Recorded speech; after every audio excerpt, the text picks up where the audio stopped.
చేస్తుంటారు? నేను HDFC bank లో వర్క్ ఓకే, ఇప్పుడు ఆంధ్ర ఎలక్షన్స్ ఎవరు గెలుస్తారు అనుకున్నాను మీరైతే? జగన్మోహన్ రెడ్డి గెలుస్తారు. ఎందుకని? ఎందుకంటే అభివృద్ధి బాగా చేశాడని నాకు అనిపిస్తుంది. మీకేం కనిపించింది అన్న ఆయనలో అభివృద్ధి? అంటే ఆయన పథకాల్లో ఏం కనిపించింది? ఇప్పుడు పెన్షన్ ఇస్తున్నాడు అన్ని ఇంటికే. అంటే మనం రేషన్ తీసుకోవాలనుకో కంపల్సరీ రేషన్ దగ్గరికి వెళ్ళి తీసుకోవాల్సి వచ్చింది. మంచిది. ఏజ్ వాళ్ళు ఉన్నారనుకో వాళ్ళ పాపం చాలా ఇబ్బంది అవుతుంది కదా.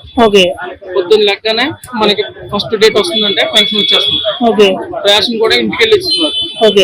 దానివల్ల ఇప్పుడు పేదవాడికి కొంచెం చాలా మేలు అనిపిస్తుంది కదా.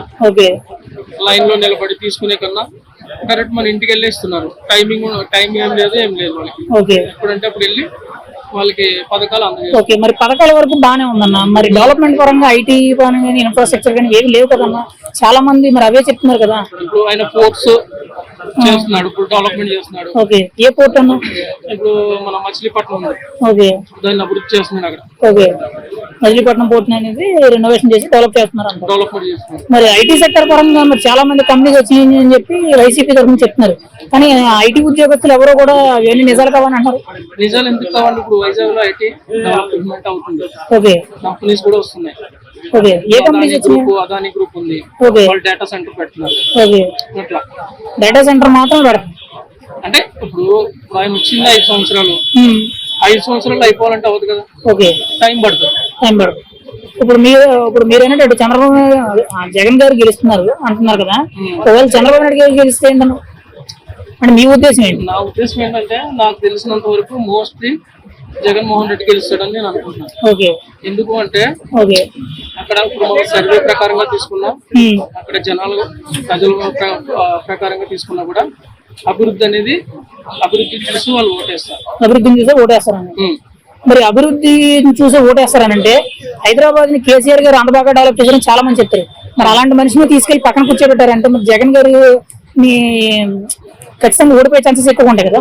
ఎందుకు ఓడిపోతుందండి? ఇప్పుడు సర్వేలన్నీ కూడా నెగిటివ్ గా చెప్తున్నాయి కదా, దాని మీద మీ ఒపీనియన్? సర్వే నెగిటివ్ అని చెప్పట్లేదండి. ఇప్పుడు జగన్ గారు చాలా వరకు సర్వేలు జగన్ గారు గెలుస్తారని చెప్తున్నారు.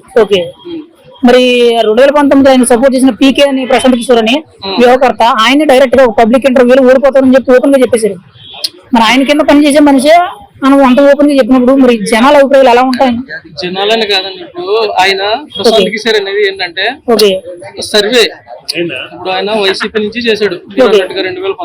ఇప్పుడు ఏంటంటే ఆయన కాన్స్టిట్యున్సీ ఏదైతే ఉందో బీహార్ లో ఆయన పోటీ చేద్దామని ఆయన ప్లానింగ్ లో ఆయన అక్కడికి వెళ్ళిపోయాడు. ఇప్పుడు ఏం చేశారు జగన్, వేరే వాళ్ళు తీసుకున్నాడు సర్వే. వాళ్ళ చేత సర్వే చేయించుకున్నాడు. నాకు 120 సీట్లు వస్తాయని అని సర్వేలు చెప్తున్నాయి. 100 సీట్లు అయినా 100% ఆయన గెలుస్తాడు. ఖచ్చితంగా 100+ అయినా కొడతారు. ఇప్పుడు మీరు అంత బాగా ఖచ్చితంగా చెప్తున్నారు కదా. మరి జగన్ గారి మీద ఎందుకు అంత నెగిటివ్ ట్రోల్ అనేది జరుగుతుంది సోషల్ మీడియాలో? ఇప్పటి వరకు ఏ సీఎం కానీ, ఏ ఎమ్మెల్యే కానీ, ఏ సెలబ్రిటీ లెవెల్ మనిషి కూడా అంత నెగిటివ్ ట్రోలింగ్ జరగల. చిన్న పిల్లడి కాడి నుంచి పండు ముసలిదాని వరకు అందరూ ట్రోల్ చేస్తున్నారు. ఎందుకు ట్రోల్ ఎక్కడ చేస్తున్నారండి మీరు? సోషల్ మీడియా అంతా ట్రోలింగ్ ఉంది కదా. సోషల్ మీడియా చేస్తున్నారు. సోషల్ మీడియా చేస్తే అయిపోతుందా? ఇప్పుడు మనం చూసే సగం అవే కదా. నాడు కూడా మీరు తెలుసుకోవాలి కదా. ఇప్పుడు ప్రజలు ఏమనుకుంటున్నారు? జగన్మోహన్ రెడ్డి గారు చేశారు, అభివృద్ధి చేశాడు అంటే ఆయనకి ఇచ్చింది 5 సంవత్సరాలే. ఇంకా కొంచెం టైం కావాలి ఆయనకి. ఇప్పుడు మనం ఇప్పుడు కేసీఆర్ గారు ఉన్నారు. కేసీఆర్ గారు తొందరగా అయిపోలేదు కదా అభివృద్ధి అనేది. ఇది అభివృద్ధి అయిందంటే ఆల్రెడీ హైదరాబాద్ అభివృద్ధిలో ఉంది కాబట్టి ఆయన్ని డెవలప్మెంట్ చేశాడు కేసీఆర్ గారు.